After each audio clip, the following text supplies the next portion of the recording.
El desarrollo del sistema de transportes era de gran importancia para la integración de Colombia en el mercado mundial.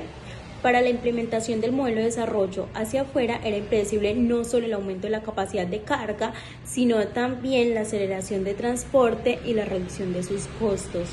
El transporte era la variable crítica de la cual dependía que Colombia pudiera competir a largo plazo en el ámbito internacional. A las empresas de navegación a vapor del río Magdalena les corresponde una función muy importante, ya que este río conectaba la costa Caribe con la Colombia andina, donde vivía gran parte de la población del país. Con este capítulo se busca respuesta a las siguientes preguntas. ¿Cuál fue el desarrollo de la navegación a vapor en el río Magdalena desde sus comienzos hasta 1910?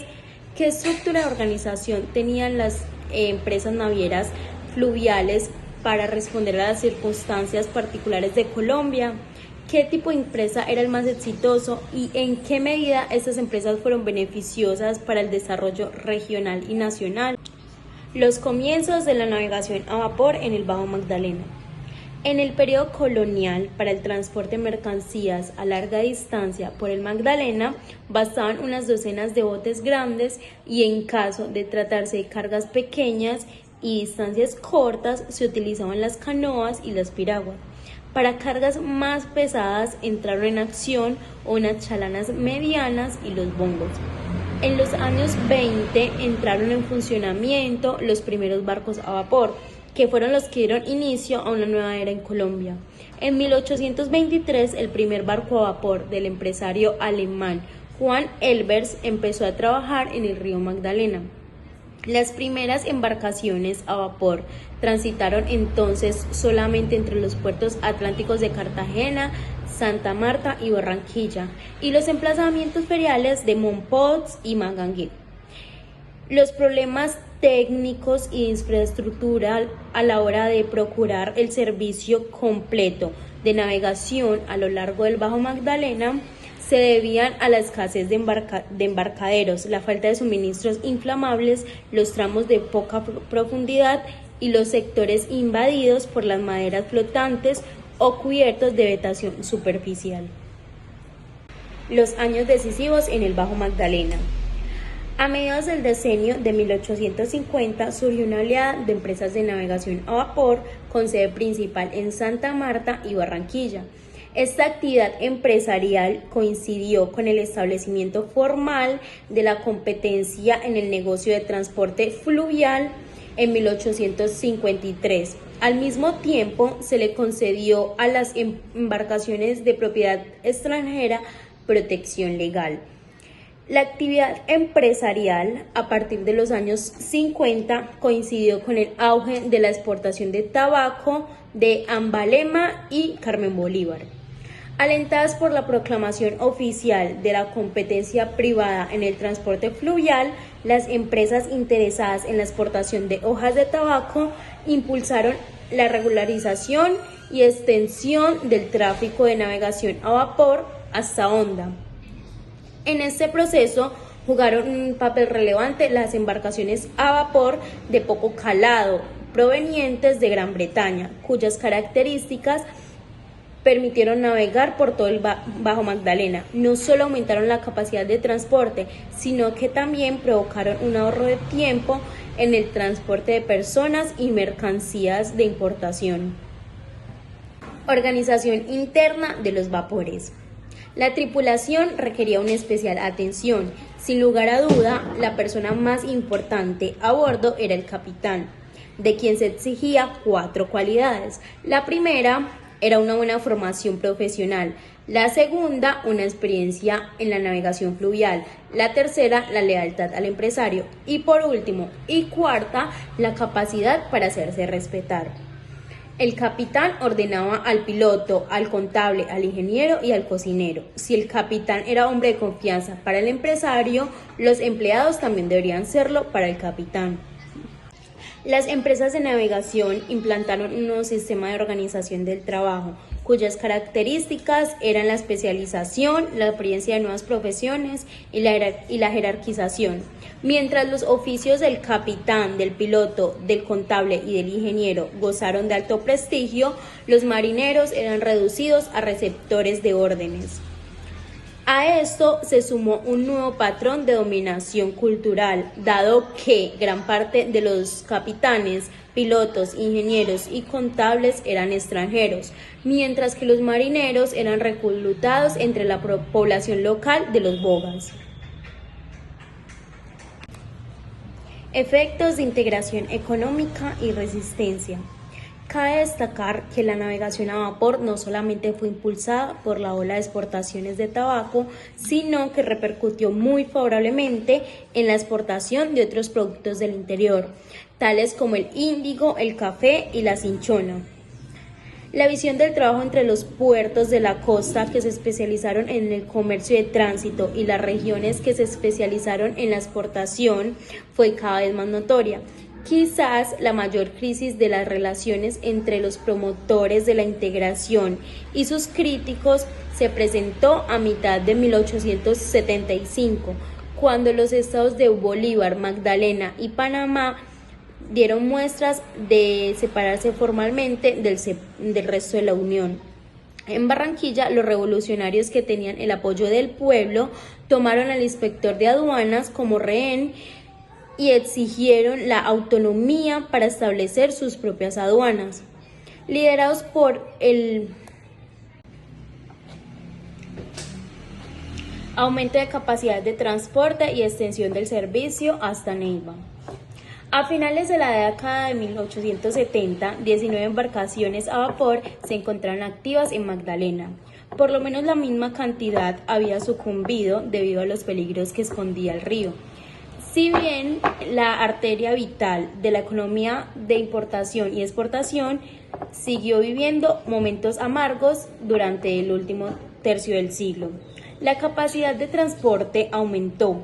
Durante los años 70 partían mensualmente 3 embarcaciones desde Barranquilla hacia Honda. En la década siguiente, 2 embarcaciones por semana y 10 años más tarde, 3 por semana. Arriesgando su fortuna, un gran empresario de Alemania, Alexander Becker, trajo en 1864 un barco a vapor de gran fuerza para navegar por el Alto Magdalena hasta Ambalé y luego hasta Neiva. Sin embargo, este proyecto tan prometedor fracasó después de un año.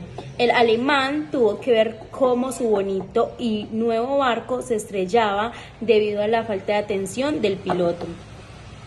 En 1873 recibió un nuevo encargo del gobierno de la Unión para hacer navegable el Alto Magdalena y para ello le fue concebido una subvención anual de $8.000.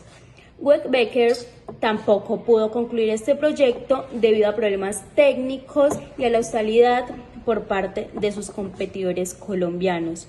Con el fin de poder realizar el transporte de mercancía en el lado estratégico entre Honda y La Dorada de forma más rápida y económica, una compañía con gran poder financiero empezó a construir un ferrocarril en 1881, el llamado el ferrocarril de La Dorada. La navegación a vapor tenía diferentes empresas. Estas empresas diferían unas de otras según su sede principal, los tramos a cubrir, el tamaño y la estructura de su propiedad, pero la empresa individual era una excepción, ya que contaba con solo 4 embarcaciones y lograba hacerle competencia a las grandes flotas, ya que aceptaban enviar barcos por lugares no transcurridos y hacer encargos especiales. También se le atribuye a estas que era un reducido número de empresarios, ya que el riesgo de pérdida era muy grande por su gran capital inicial. Además, esto no lo podría cubrir cualquier flota, debían ser firmas con más de un socio y con gran disponibilidad de capital. La mayoría de las empresas de navegación a vapor contaban con más de un socio, ya que así lograban disminuir su riesgo financiero. En algunas ocasiones, estas sociedades recibían aportes de sociedades extranjeras, las cuales provenían de sus colegas o de socios que tenían en el extranjero. Un ejemplo es que en los comienzos del boom del tabaco, las firmas comerciales que predominaban eran las inglesas y sus inversores, y luego fueron surgiendo firmas alemanas provenientes de Hamburgo y de Bremen, como por ejemplo Pauli y Wessler, que tenían su sede en Barranquilla. Estas compañías, en virtud de que tenían gran disponibilidad económica y tenían gran poder en las embarcaciones, podían hacer sus propias exportaciones e importaciones y las de sus aliados. La tercera forma de organización es la sociedad anónima, con un número reducido de accionistas.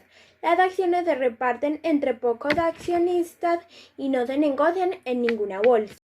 La ventaja de esta forma de organización con respecto a las otras consistía en que el riesgo de los propietarios estaba formalmente delimitado y que a través de la dispersión y la combinación de los distintos intereses se podían poner freno a los posibles monopolios de partidos individuales. El derecho colombiano permitía a estas sociedades inscribir sin disponer de su capital inicial en efectivo. El verdadero objetivo de la sociedad anónima era concentrar todo el capital posible para así ser mucho más productivo.